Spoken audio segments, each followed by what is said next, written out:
may kabuluhan. Hatid ng kabataan. Magandang gabi, ako po si Joseph Roble. Ako po si Ninya Laurel. At ako naman po si Whip Herrera. Ito ang K-Now!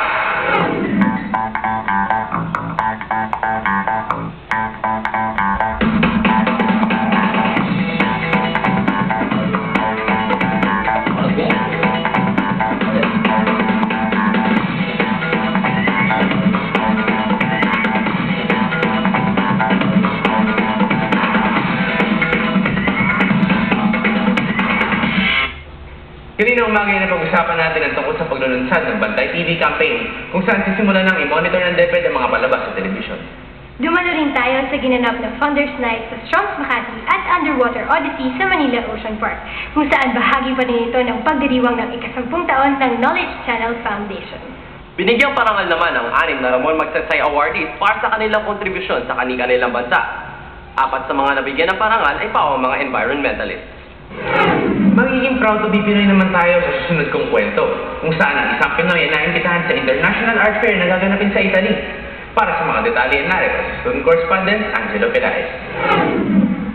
Sa gaganaping 2009 Florence Biennale na isang international art fair, makikita ng buong mundo ang natatanging obra ng kauna-unahang Pinoy painter na naimbitahan dito.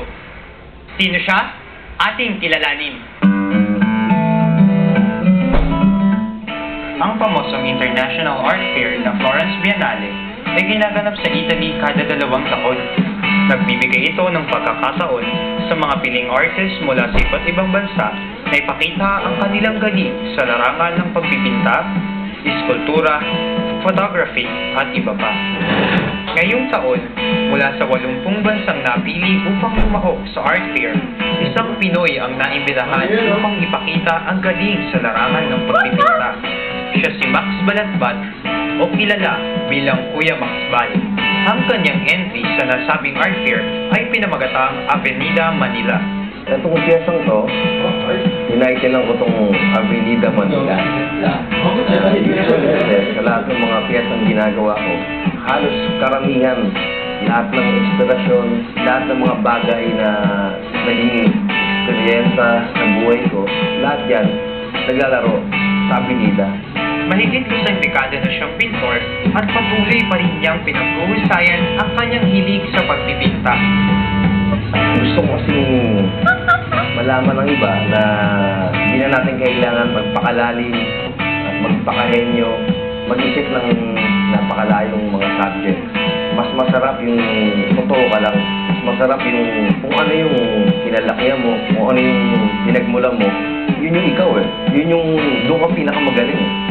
Kasama ang kanyang mga kaibigan, pinutila ang Tiniga Art Collective na binubuo ng mga alumni ng University of the East College of Fine Arts.